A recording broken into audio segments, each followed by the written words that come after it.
Fala moçada, professor Samuel, cursinho Smart Ângulo Aliança, professor de Física. Hoje um recadinho especial para o pessoal do SEMI, vamos trabalhar óptica. A gente estava conversando a respeito da refração da luz e o fenômeno da reflexão total. Na sequência agora a gente vai falar acerca das lentes esféricas, que é uma aplicação então do fenômeno da refração da luz. As lentes esféricas, elas têm uma vasta aplicação no cotidiano, no nosso dia a dia, né? Seja na lente de uma máquina fotográfica, seja na lente do microscópio, numa lupa, num óculos, numa lente de contato, no microscópio, enfim, N aplicações, né? Então, vamos analisar um pouquinho acerca dos principais comportamentos ópticos, das principais formas de lentes que nós temos. Então, as lentes esféricas, como o próprio nome sugere, elas derivam de uma esfera que foi seccionada, né? Então eu tenho aqui as lentes que classificam-se como borda fina. Lembrando que para eu classificar a lente com relação à sua borda, eu devo analisar o meio da lente e a sua borda, naturalmente. Então observem que essa borda ela é mais fina do que o meio da lente. Por isso ela é chamada de borda fina, tanto aqui quanto aqui. Então essa é uma lente biconvexa, porque eu tenho essa face convexa e essa também convexa, ou seja, duas faces convexas. Essa outra lente, também de borda fina, é uma lente plano-convexa, uma borda plana e a outra convexa. Uma face plana e a outra face convexa. E as bordas são mais finas que o meio da lente, por isso que ela é de borda fina. Essa também é de borda fina. E eu tenho então aqui uma lente côncava convexa. Essa face ela é côncava e essa face ela é convexa. As lentes de borda grossa, naturalmente que tem a borda mais grossa que o meio. Então aqui essa parte é mais fina do que essa daqui. Então é uma lente de borda grossa. Aqui eu tenho uma lente bicôncava, ou seja, duas faces côncavas.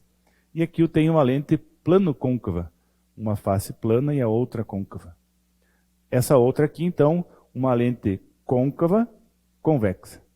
Convexa, essa face aqui, e côncava, essa face aqui. Então, lentes de borda grossa. Com relação ao comportamento, as lentes de borda fina têm um comportamento convergente. E as lentes de borda grossa têm um comportamento convergente. Entretanto, esse comportamento, ele depende do meio onde a lente está inserida, que eu comentarei logo na sequência. Então observem que eu tenho esse eixo aqui, ó, em azul, que ele é chamado de eixo principal. Eu tenho eixos secundários e tenho vários eixos que atravessam uma lente. Entretanto, apenas um deles vai dividir a lente em duas partes iguais. Então esse eixo é chamado de eixo principal. E os raios de luz que se aproximam aqui da lente, paralelos a esse eixo, quando emergem, eles emergem na direção de um único ponto. Por isso essa lente é chamada então de convergente. Diferentemente dessa lente de borda grossa. Note que depois que atravessa a lente, os raios eles se espalham, ou seja, eles divergem. Então eu tenho comportamento divergente, borda grossa, e convergente na borda fina. Em que situações? Nessas situações aqui, ó, se a lente é mais refringente que o meio externo, temos bordas finas convergentes e bordas grossas divergentes, que é o caso mais comum de acontecer, que é, por exemplo, uma lente utilizada imersa no ar. Se eu for utilizar essa mesma lente, dependendo do índice de refração que ela foi constituído, por exemplo, na água, eu terei um comportamento distinto, ou seja, a de borda fina torna-se divergente e a de borda grossa torna-se convergente. Esse é um caso menos comum, né? Naturalmente que as lentes elas têm índices de refração maiores que o ar, né, para que elas tenham esse comportamento.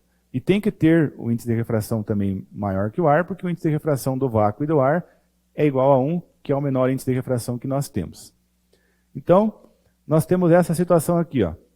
O meio 2 sendo maior que o meio 1. Ou seja, o índice de refração do meio 2 sendo maior que o índice de refração do meio 1.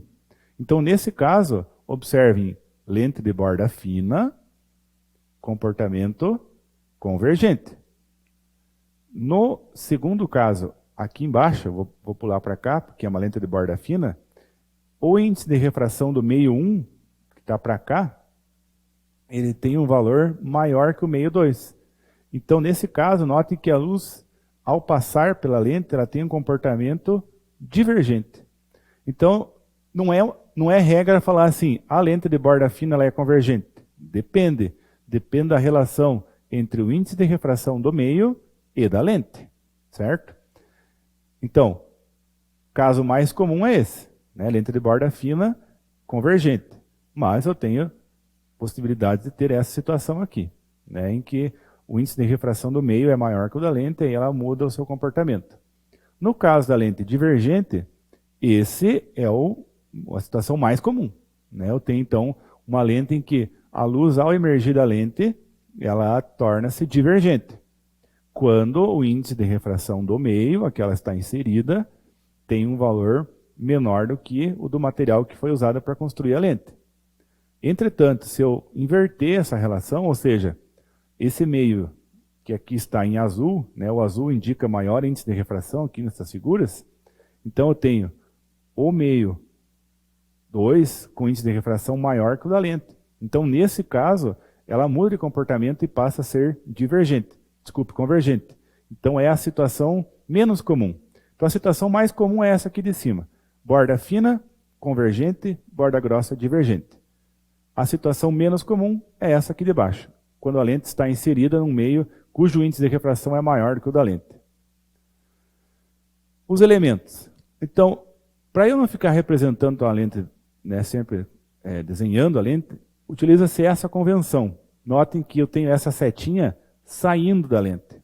Então, essa é uma lente de borda fina, né, indicando que aqui é mais fino que o meio da lente. Então, sempre que eu tenho essa setinha para fora, eu estou falando de uma lente convergente. Na lente convergente, então, sobre o eixo principal, nós temos o centro óptico, que é, então, onde o eixo principal corta a lente, representado aqui pelo ponto O.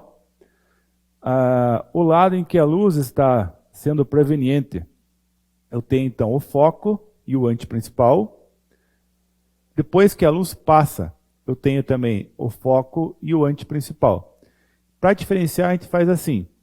Quando a luz é proveniente aqui da esquerda para a direita, este é o antiprincipal e o foco do objeto. E aqui eu tenho o foco e o antiprincipal da imagem.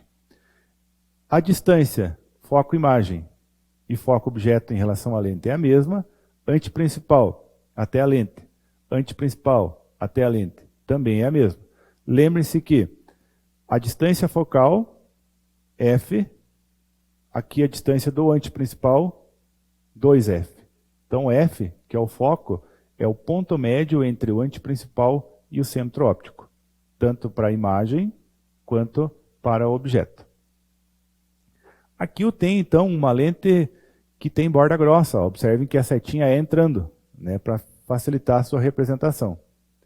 Então, eu tenho os mesmos elementos da lente divergente. Da lente convergente e divergente, os mesmos elementos. A questão é que na lente divergente, muda-se a posição. Desculpa, passei um aqui. Muda-se a posição do antiprincipal e do foco. Então eu tenho aqui antiprincipal da imagem, foco da imagem. E aqui eu tenho foco objeto, antiprincipal do objeto. Isso porque essa é uma lente divergente. A relação entre foco e distância focal é a mesma das duas lentes. Na sequência, a gente vai perceber melhor esse antiprincipal da imagem ser aqui na frente da lente, quando for construir a imagem desse tipo de lente. Os raios particulares. Então, a gente vai descrever aqui alguns raios de luz que são os principais que são utilizados para a formação das imagens. Então, todo raio que passa pelo centro óptico, ele sofre refração na lente sem sofrer desvio algum. Então, percebam que esse raio de luz, tanto num tipo de lente quanto em outro, não sofre desvio. Todo raio luminoso que incida paralelamente ao eixo principal, refrata-se, alinhando com o foco. Então, notem que, com o foco imagem. Então, notem que, aqui eu tenho então uma lente convergente, ó, raio de luz paralelo ao eixo principal, emerge passando pelo foco imagem. Raio de luz paralelo emerge passando pelo foco imagem. Está aqui. No caso da lente divergente, quando os raios de luz emergem da lente, eles se afastam, ou seja, divergem. Então eles não vão passar pelo foco. Mas como o foco imagem está aqui na frente da lente, quem passa é um prolongamento. Então eu prolongo esse raio aqui e prolongo esse raio aqui. Então eu tenho cruzamento aqui no foco imagem do mesmo jeito. E o princípio reverso, né? Então, lembre-se do princípio da reversibilidade. Ó. Se todo raio paralelo emerge pelo foco, todo raio que passa pelo foco emerge paralelo, que é a situação inversa. No caso da lente de borda fina, que é uma lente convergente, é o próprio raio que passa pelo foco e emerge paralelo. O próprio raio emerge paralelo. No caso da lente de borda grossa, que é uma lente divergente, esse raio de luz que vem aqui, ele não vai passar pelo foco. Ele vai emergir paralelamente. Mas o raio de luz ele vem na direção do foco. Ó. Então, quando o raio de luz está na direção do foco, ele emerge paralelo. Todo raio luminoso que incide alinhando com o ponto antiprincipal do objeto, refrata-se alinhando com o ponto antiprincipal da imagem. Então, o raio de luz que passa pelo antiprincipal aqui, sofre refração, passando pelo antiprincipal do outro lado. Esse raio de luz passando pelo antiprincipal aqui, sofre refração, passando pelo antiprincipal do outro lado. Isso para as lentes convergentes. Para lentes divergentes, todo raio de luz que emerge da lente divergente, ele vai divergir. Ele não vai convergir como é esse caso aqui. Então, ó, esse raio de luz, ele está na direção desse antiprincipal aqui. Então ele vai divergir para onde? Conforme a direção desse antiprincipal aqui, que é para cá. Tá? Bom, a construção de imagens. Então aqui eu tenho a construção de imagens para as lentes divergentes.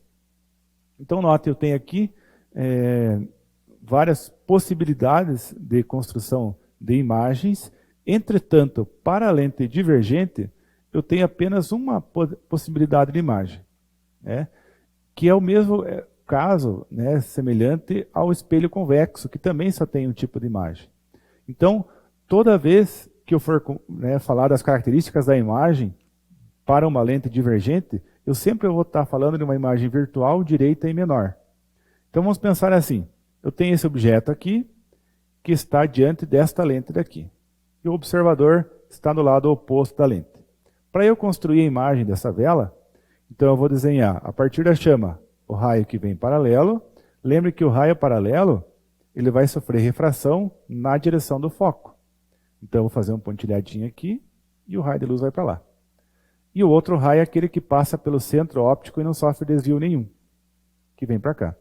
Então percebam que a chama da vela está no cruzamento desses dois raios. Então a imagem da chama da vela também tem que estar no cruzamento, que é aqui. Então aqui vai estar a chama da vela. Eu tenho então uma velinha. Então essa vela menor indica que a imagem é direita e menor. E ela é virtual, porque forma-se do mesmo lado que o objeto. Uma outra possibilidade que vocês devem lembrar lá do estudo dos espelhos esféricos é que toda vez que a imagem é direita, é porque ela é virtual. Tá? A imagem direita sempre é virtual. Esses dois aqui sempre caminham juntos. Imagem direita e virtual. Então, para uma lente divergente, sempre imagem virtual, direita e menor. Por mais que eu aproxime essa vela aqui da lente, eu afaste, a imagem ela pode até ficar um pouquinho maior e um pouquinho menor, mas jamais vai ser do mesmo tamanho ou maior que a própria vela. Sempre virtual, direita e menor. No caso da lente convergente, a característica da imagem vai depender da posição do objeto, assim como no espelho côncavo, né? Então, vamos analisar as possíveis situações. No caso de uma vela, ou então de um objeto colocado antes do antiprincipal. Então ele está a uma distância maior que o dobro da distância focal. Construção da imagem. Raio paralelo, sofre refração passando pelo foco. Raio que passa pelo centro óptico não sofre desvio. Como eles se cruzaram aqui, então aqui vai estar a chama da vela. Então eu vou ter uma vela de cabeça para baixo. Por isso que a imagem ela é invertida. Então eu tenho uma imagem real, ou seja, a imagem está em lado oposto em relação ao objeto, invertida e menor. Lembre-se, toda imagem invertida ela é real, tá? Que é uma aplicação disso. Então, na situação seguinte, colocamos essa mesma vela sobre o antiprincipal. Então, raio paralelo emerge passando pelo foco. Raio que passa pelo centro óptico não sofre desvio. Aqui vai entrar então a chama da vela. Notem que o objeto está sobre o antiprincipal do objeto e a imagem sobre o antiprincipal da imagem.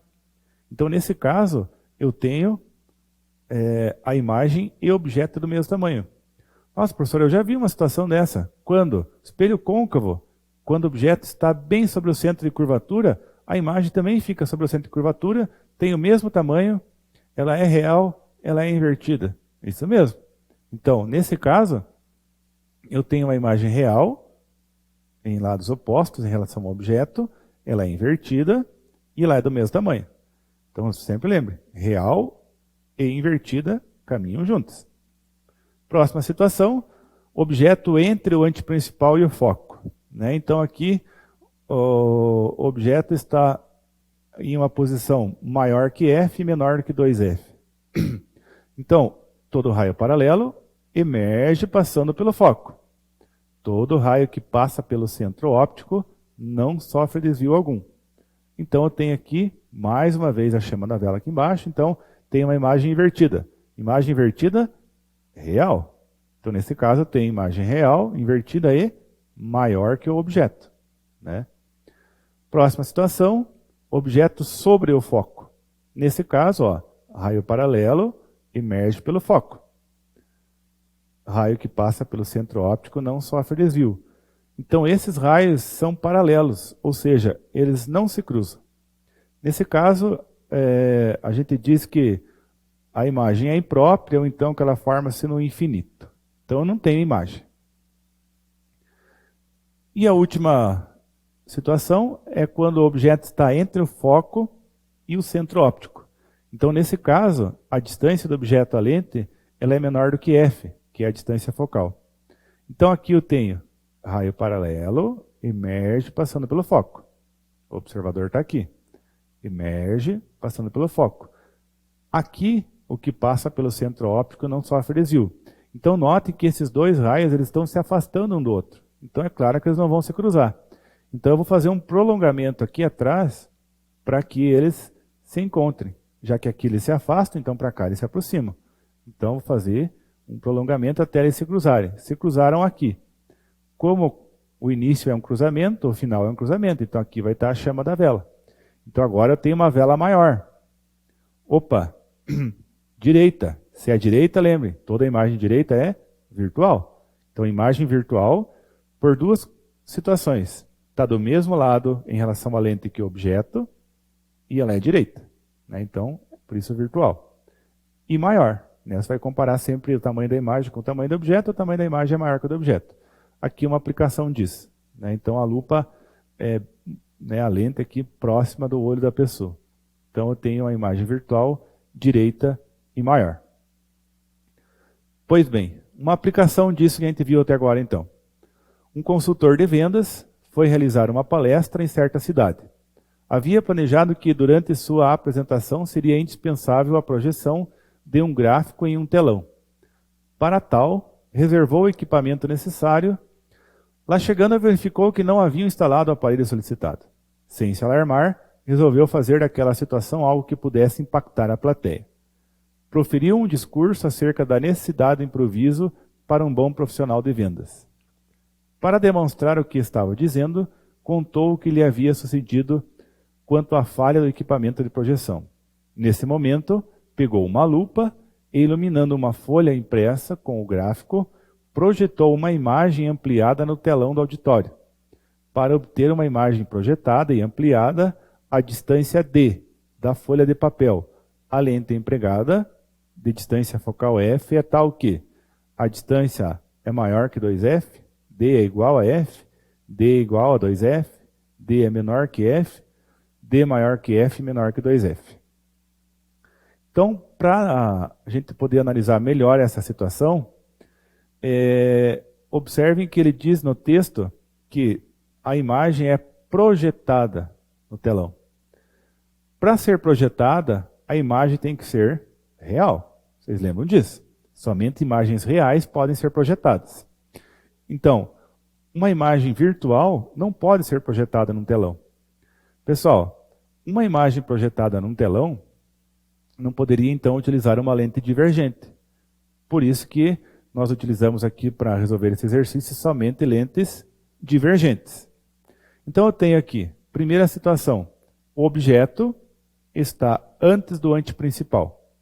Então, aqui eu tenho o raio paralelo, o raio de luz refratado passa pelo foco imagem, o que passa pelo centro óptico não sofre desvio, e aqui eu teria, então, a imagem do gráfico que o consultor vai projetar. Aqui eu tenho o objeto, que no caso é o gráfico, entre o anteprincipal e o foco. Então, paralelo, sofre refração passando pelo foco imagem, o que passa pelo centro óptico não sofre desvio. Então eu tenho aqui a imagem do gráfico projetada no telão. E por último, colocando o gráfico bem pertinho da lupa, aqui seria o gráfico, essa seta, raio paralelo, refrata passando pelo foco, o que passa pelo centro óptico não sofre desvio. Então, neste caso aqui, eu teria os raios se afastando, vou fazer um prolongamento, e aqui eu tenho a imagem do gráfico ampliada à direita. Aí você pensar assim, esse não pode ser, porque é uma imagem virtual. Lembra que imagens virtuais não podem ser projetadas.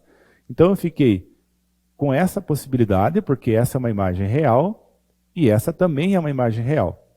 Então, para isso eu tenho que analisar o seguinte. Para obter uma imagem projetada e ampliada. Opa, então eu já tenho a resposta. Se a imagem projetada é ampliada, também não pode ser essa. Então a imagem projetada e ampliada é essa daqui. Aonde que está o gráfico? O gráfico está entre o anteprincipal e o foco. Aqui eu tenho a distância f, e aqui eu teria o dobro de f. Então o gráfico está entre f e 2f. Ou seja, é maior que f, mas é menor que 2f. Então eu tenho aqui letra D. Maior que f, desculpa, letra E. Eu olhei o D aqui e falei D. Então veja assim, a distância D é maior que f e menor que 2f. Então, alternativa E. Então, lembrando que somente imagens reais podem ser projetadas, por isso não pode ser esse daqui. Aqui eu tenho duas imagens reais, como ele queria ampliar o gráfico, então tem que ser essa situação aqui, por isso da letra E. Problema anterior, então, uma aplicação da lente convergente, agora uma aplicação da lente divergente. Na figura em escala, estão representadas uma lente L, delgada, divergente, com seus focos F e um espelho plano E, normal ao eixo da lente. Uma fina haste AB está colocada normal ao eixo da lente. Um observador O, próximo ao eixo e à esquerda da lente, mas bastante afastado desta, observa duas imagens da haste.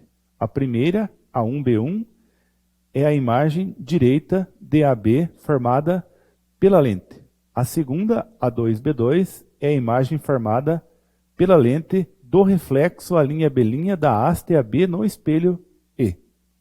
Então, resumindo a situação, eu tenho aqui uma lente, aqui eu tenho um objeto AB, e aqui eu tenho um espelho plano. Quando ele fala que o espelho plano é normal à lente, quer dizer que ele é perpendicular, ele é normal ao eixo principal da lente. Então quer dizer que ele é perpendicular ao eixo principal da lente. Então ele vai formar 90 graus aqui. Então eu tenho o objeto AB aqui, e aqui eu tenho a lente. Diz no texto que o observador que está aqui à esquerda da lente, em algum lugar, ele observa duas imagens. Uma constituída pela lente, e a outra pela lente, mas da imagem desse objeto no espelho plano E. Então vamos à construção dessa situação. Letra A. Construa e identifique as duas imagens, a 1B1 e a 2B2. Então primeiro vamos determinar essa imagem A1B1, que é a fornecida pela lente. Então aqui está o objeto AB. Então eu tenho o foco da imagem e aqui eu tenho o foco objeto. Então, raio paralelo não vai passar por esse foco, porque essa é uma lente divergente. O foco imagem está aqui. Então você vai fazer essa projeção, pega esse ponto aqui, alinha com a régua aqui no F e vai fazer esse pontilhadinho aqui. Aqui vai estar o raio de luz que foi refratado. O outro é aquele que passa pelo centro óptico e não sofre desvio. Então, nós temos aqui o cruzamento neste ponto aqui. Claro que uma lente divergente vai formar sempre uma imagem menor. Ó. Aqui está a imagem, então essa é a imagem formada pela lente. Agora eu tenho que construir a imagem no espelho, que é a parte 2 dessa letra A. A parte 2, eu tenho então esse objeto AB, e vocês devem lembrar que a imagem em relação ao espelho plano ela é simétrica e igual. Ela é reversa, mas nesse caso, a questão de ser reversa não vai interferir, né? Porque eu tenho aqui esta seta. Então, ó, 1, 2, 3, 4, 5, 6, 7 quadradinhos. Vou marcar a mesma distância para cá. 1, 2, 3, 4, 5, 6, 7 quadradinhos. Tanto para o A quanto para o B. E aqui eu vou desenhar então a imagem do objeto, que está aqui. Então, o objeto tem a imagem A2B2. Só que assim, no texto ele diz que a imagem A2B2 é a imagem que a lente construiu desta imagem aqui. Então é um exercício um pouquinho mais bem elaborado, um exercício da FUVEST, e que agora eu tenho que construir a imagem que esta lente me dá deste objeto aqui.